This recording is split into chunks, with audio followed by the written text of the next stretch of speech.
afternoon, everyone. Obviously, we have a lot of work to do in a very short period of time. We have to figure out how to fund the government past September 30th.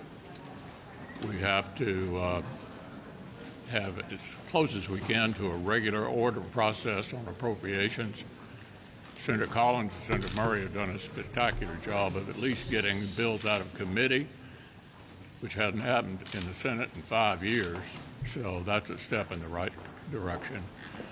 And then there's the supplemental, and as all of you know, I think maintaining our support for Ukraine is extremely important. Number one, virtually all the money that we're allocating for Ukraine is actually being spent in the United States to replenish our industrial capacity. Secondly, we haven't lost anybody. Not a single American has been lost. Third, I think it's important to remember that we have a country here fighting for their independence, degrading the military of one of our biggest rivals. So I know there's a difference of opinion in my party on this, and I think the president has, been too slow to keep the commitments that he's made publicly, but at least he's supporting the effort.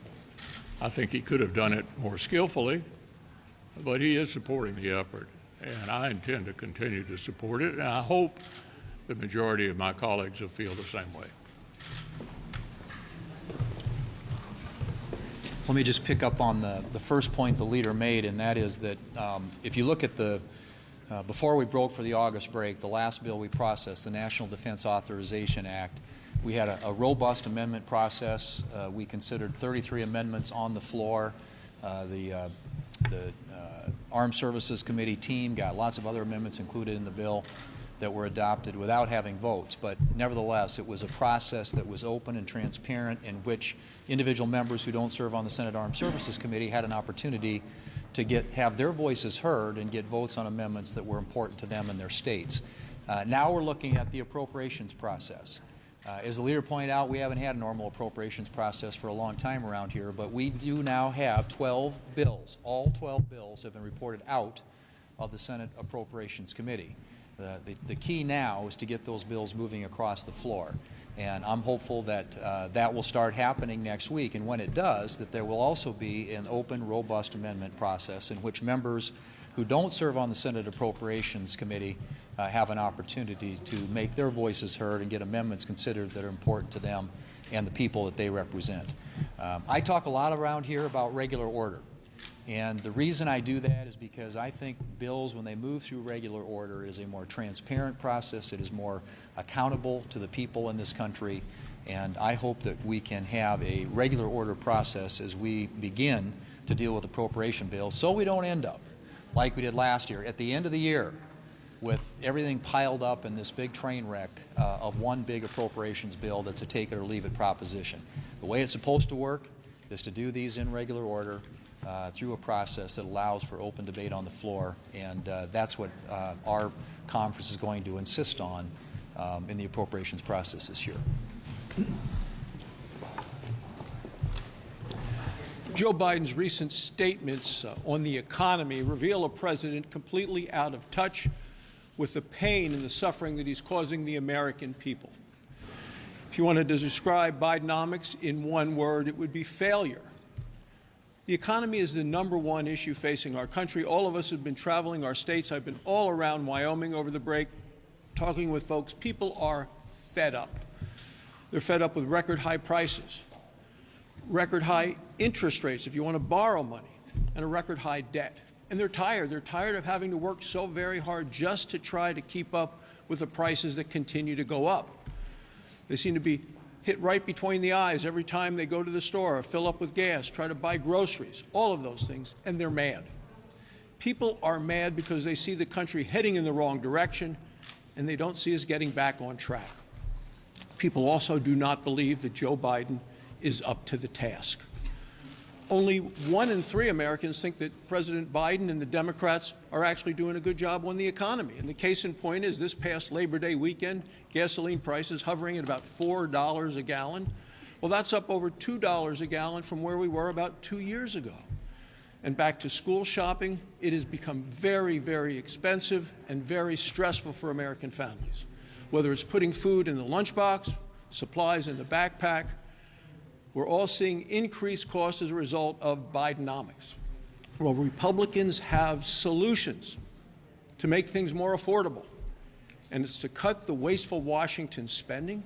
It's to release this death grip that the regulators have, the bureaucrats here in Washington, making everything more expensive back home, and it is unleashing American energy. We have it in abundance. That's the way to get America back on track.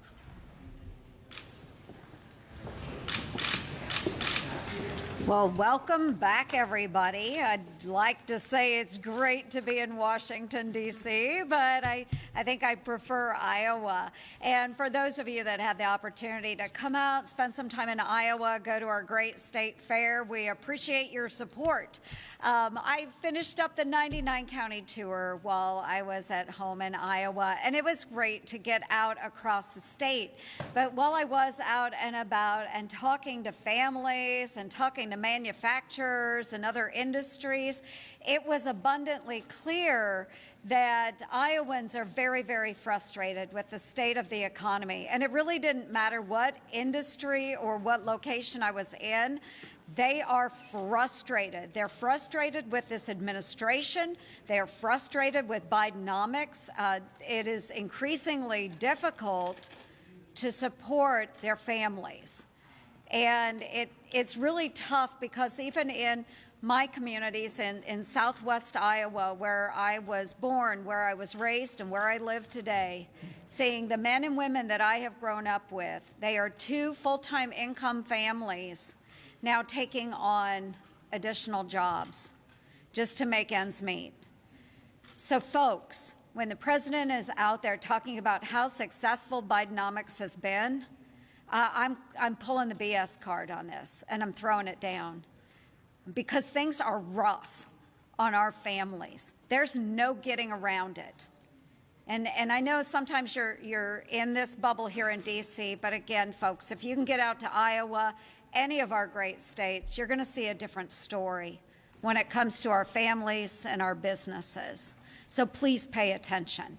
So with that, Iowans are really frustrated with the taxes that they're paying to this federal government when they hear us talk about Washington, D.C., and how a number of our federal agencies' headquarter buildings are only 25% occupied.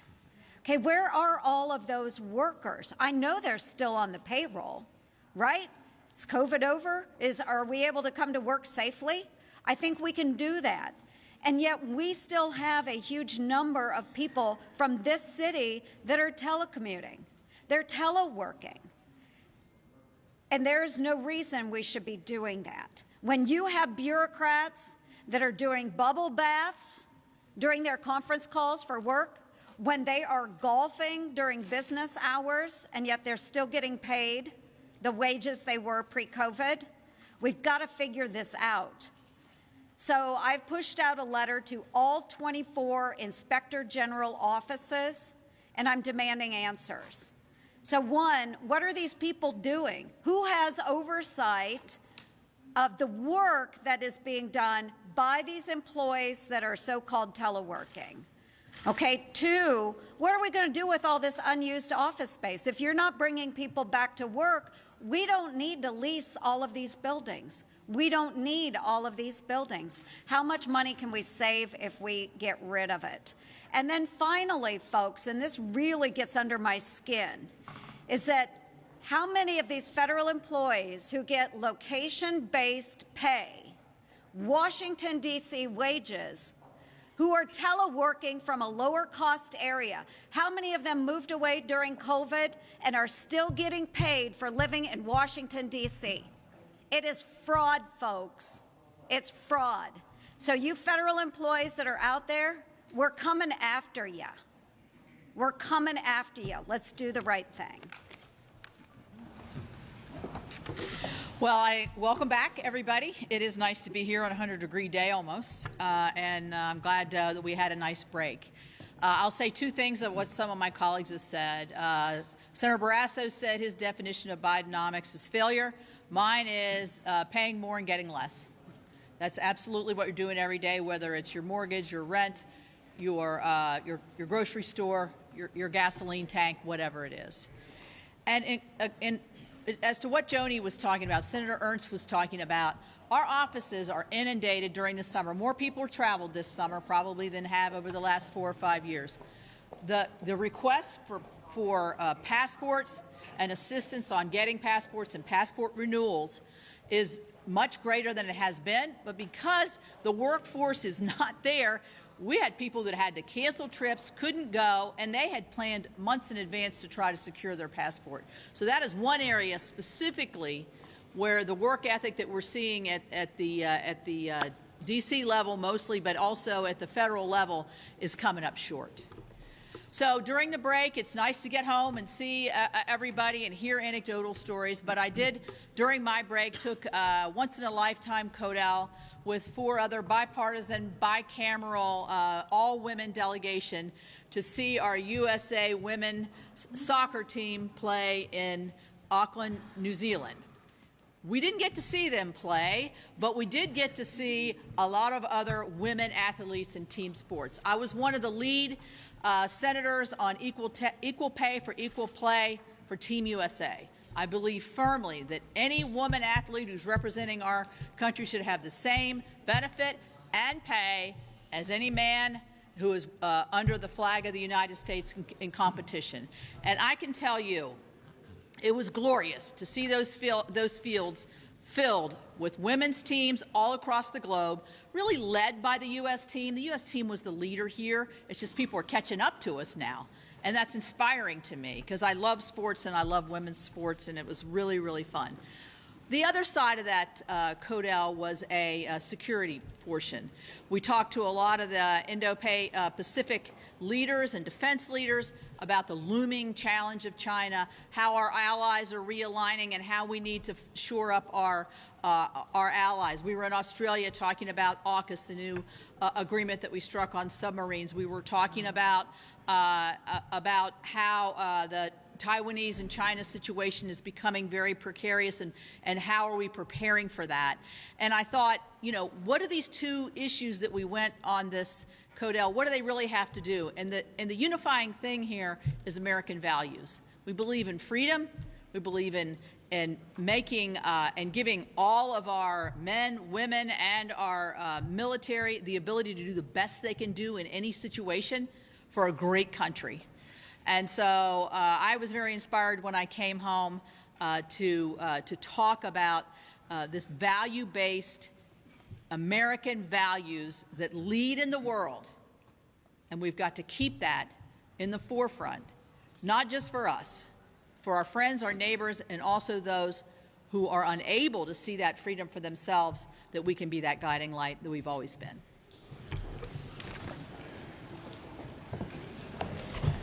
So President Biden spent the month of August telling a very different story to the American people than what we are seeing back home with the people that elect us to come back here to Washington.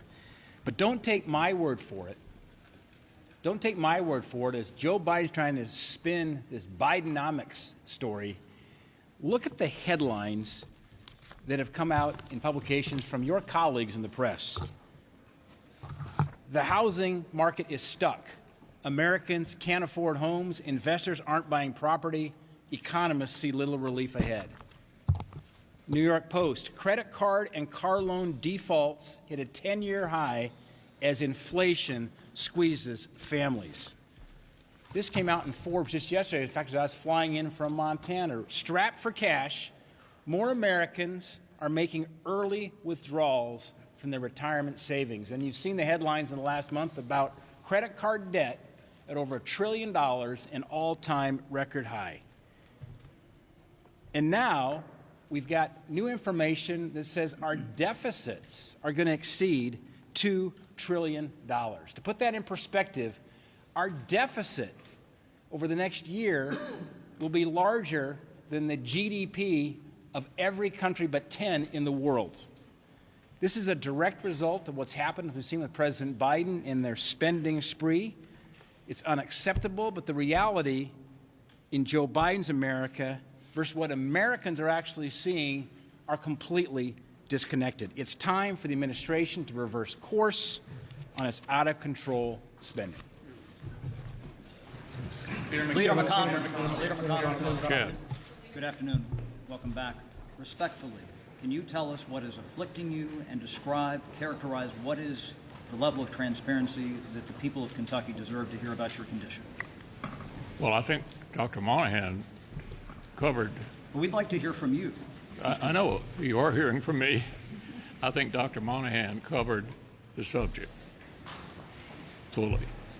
You had a chance to read it. I don't have anything to add to it, and I think it should answer any reasonable question. But he ruled things in. He didn't rule things. He ruled things out. He didn't tell us what it might have been. Do you know what it is? Leader McConnell, you've had all these evaluations. What have doctors said is the precise medical reason for those two freeze-ups? What Dr. Monahan's report addressed was concerns people might have that some things that happened to me did happen. Well, they didn't. And it's really, I have nothing to add to that. I think he pretty well covered the subject. Leader McConnell, what do you say to those who are calling on you to step down? Do you have any plans to retire anytime soon? I have no announcements to make on that subject. Well, what do you say to those who are? I'm going to finish my term as leader, and I'm going to finish my Senate term. Thank you.